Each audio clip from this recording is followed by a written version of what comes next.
Aray, isa pang kwento. May apat na kalalakihan nakaupo sa isang silid hintayan habang naghihintay ng makapanganak ang kanilang mga asawa sa delivery room ng ospital. Ay walang una-unay dumating ang nurse, sabay-sabi sa unang ama, "Binabati kita, kambalang anak mo." Ikaw ay buong pagmamalaking tumayo ang unang lalaki at di maiwasang napasigaw sa katuwaan. Sabay-sabing pagkakataon nga naman, kambalang anak ko, dahil siguro sa nagtatrabaho ko sa Petronas Twin Towers.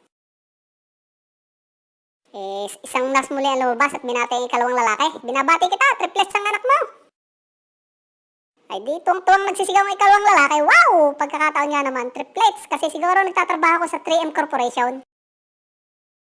Abay, walang ano-ano'y lumabas uli yung isang nurse at lumapit sa ikatlong lalaki at binate. Sabi, "Binabati kita, nanganak ang asawa mo, quadruplets." Ikaw, ay di tuwan-tuwa naman yung ikatlong lalaki at lundagan sa tuwa at sabi, siguro ay nagkataon din lamang ito dahil nagtatrabaho ko sa Four Seasons Hotel. Samantali na po na ng tatlong lalaki yung ikaapat na lalaki na nanginginig at hindi mapakali. Sabay-sabay na lumapit yung tatlo. E di sabay tanong na, "Bakit ga? Sobrang nag-aalala ka yata, ano gang problema?"